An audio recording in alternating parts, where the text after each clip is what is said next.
What's up, everybody? Welcome to the Body Lock. We've got our year-end awards coming through to you guys.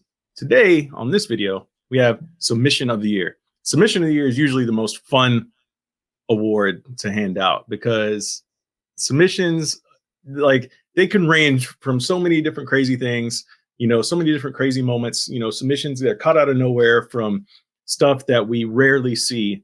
And, there are a lot of award-winning performances, right? So we're going to break it down. Matthew Wells here, Drake Riggs on the other side. That side, let me point the correct direction. We're going to break this down. And this award in particular, for the top one, most of the Body Lock was on board with the number one pick here. The number one pick at the Body Lock this year was AJ McKee versus Caldwell.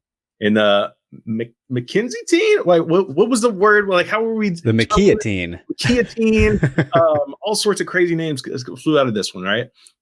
Just madness. The submission, like, was crazy. It was something that we had never seen really before, and it was something that shocked a lot of people. Like, when we saw it happen, everybody was like, what just happened just there? Like, what was that? That looked like a guillotine, but it was like an arm in, and it wasn't a regular guillotine. It was just weirdness all around. And, of course, he said he practices that all the time. I'm like, sure you do. Okay. But yeah, that one got 15 votes for us here at the Body Lock as our number one pick, which is pretty high. There's a few other words that had that same number, but for me, this was easily the number one pick. Drake, tell me what you thought about this one. And was this your number one? Yeah, no, this one was very good. It wasn't my number one, but yes, it was very good. AJ McKee, and taking on Darrion Caldwell, we were so excited for this fight to be awesome, right? Everyone was super hyped for it, and then he goes out and finishes him. Is under 2 minutes, right? It was pretty quick.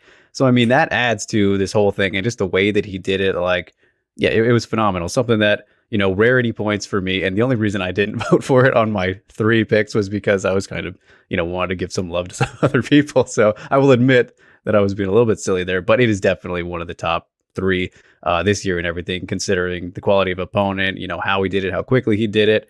Just the position AJ McKee is in, an undefeated guy who that was probably his biggest test so far, and a former champion and all that. Even though Darrion Caldwell has been susceptible to chokes, guillotine chokes in the past, as we have seen.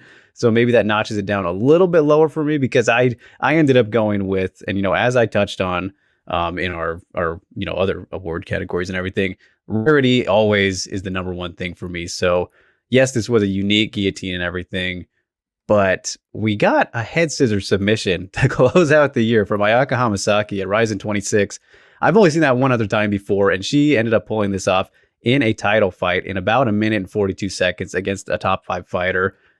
Just ridiculous. You don't see that. You don't see that. And she did it at the highest level possible. Not to say McKee's wasn't at the highest level as well, but just way more unique and rare, for my pick and everything. But these are both phenomenal. Probably the right choices either way you want to cut it. Yeah, there were some very unique submissions we saw. We also saw a Scorpion Crunch, which was one I did vote for as well, because that's just ridiculous. I've never, ever seen that one before. That's something that was crazy. Of course, that was on, between 2 prospects. So maybe that definitely notches it down a whole lot more compared to these 2. But McKee, sensational. This guy is probably going to be champion one day. Hamasaki did that to become champion again. Both of them, in fantastic performances to pull off these very rare submissions that who knows how often, if ever, we will see them again, right? It's one of those things with both of these. No, 100%. Be sure to like this video and subscribe to the channel if you have not already. A lot of people that watch these videos have not subscribed to the channel. I don't know why not. If you're enjoying this, hit the subscribe button and click that bell. That way every time we drop a new video, especially during this time when we have all these award videos coming out. So you don't want to miss one. But yes, I largely agree with you there with the Hamasaki. Like, that was a crazy submission, right? And then, like you said, in a title fight, very, very late in the year as well, she pulled that out, last minute, quite literally. And an amazing thing to happen in a title fight. I think also when we have to, for me, it's rarity, and it's also like the stakes as well. Mm-hmm. Like, what does it mean? Because there's a lot of slick submissions that happen throughout the year. Like, I saw, a lot of people talking about other submissions that happened, but I'm like, we got a banana split too. We Yeah, did get a the bit. banana split was the one I was about to talk about. I was like, but that happened like on some prelims where like nobody really remembered. Yeah, like, I need to kind of mix it with something that means something. Hmm. You know, I just don't want to see a crazy, like, of course I want to see a crazy submission, but what is it? What does it mean at the end of the day? I mean, Hmm. you know, especially when there's like, if it was the only crazy submission, like if that was the one, Yeah. then yeah, sure, it shoots up the list. But we had higher stakes submissions, you know, the McKee and the Hamasaki.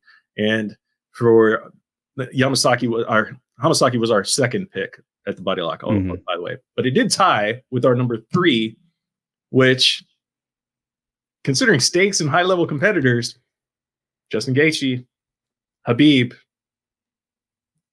I mean, listen, to Justin Gaethje. I mean, listen, Khabib. We know what Khabib is at this point, right? Is he retired? That's the only thing we really don't know Yeah. about him Yeah. right now. But everything else we know about Khabib Nurmagomedov at this point. But to do that against Justin Gaethje, a guy who a lot of people pegged as the guy who had that right amount of crazy. That's how I coined it. You know, for me, I was like, Justin's got the right amount of crazy to go in there and do something wild against Khabib, and then Khabib would just shut all that shit down, Hmm. and then locks him up in the submission. It makes him. Where did that one fall on your list? It wasn't my top 3, but it was definitely.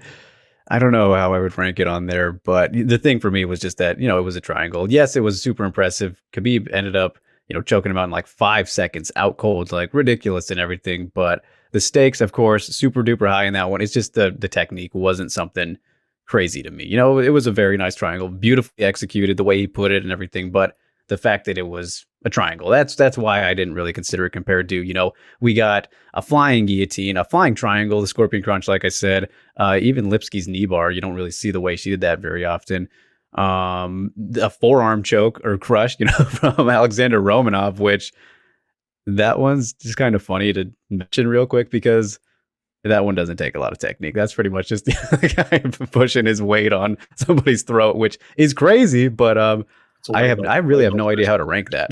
Like that's a weird one. But Yeah. yeah, the Habib triangle would probably be lower on my list out of all those that I just mentioned, but definitely a phenomenal win and everything. The performance for me was a lot better than that finish if we're going to take, nitpick and everything. But yeah, I mean, all great submissions for what they are, no doubt. Yeah, for sure. Yeah, the the the forearm crush, like I remember seeing, just people like that's a white belt like attempt, like first day guys coming in, like when it's like at the end of the first class, they just try to hit something on somebody. Yeah. And it's like, oh, I got my forearm on your throat. I'm just gonna keep it there. And like just I mean, listen, it worked. Yeah. It worked. So good for him.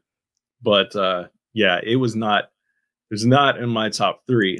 I will say this. Well, I will say what was in my top 3 again, because stakes and considering the opponent and what that win meant. Aljamain Sterling Mhm. versus Corey Sanhagen, hitting that rear naked choke like instantly. Like I was prepared for fight of the night type of bout about to happen, and then Aljo just wrapped it up quick. And then that put him in line for a title shot, which we still have not had yet, which is kind of unfortunate. Yeah. But that was my third because of everything surrounding it, all of the stakes at play. And to do that against a guy like Corey Sanhagen, man, that was just super impressive to me.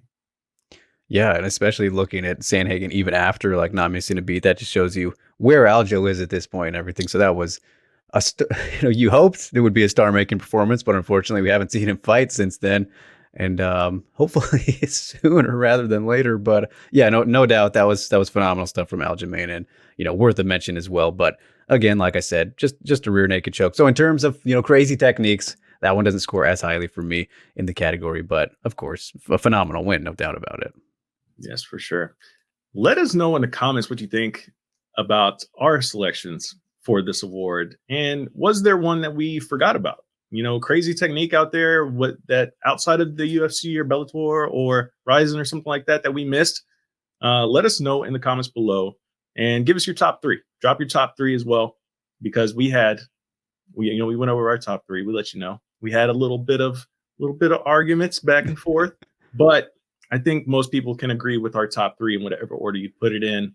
And yeah, hopefully this next year we just see the more craziness, as we get to hopefully get away from the COVID protocols and stuff like that. Hopefully that starts dying down. We get fans back in the arenas. That way the fans can elevate the moment of these ridiculous submissions when they do happen. So, we'll see. We'll see how it happens in 2021.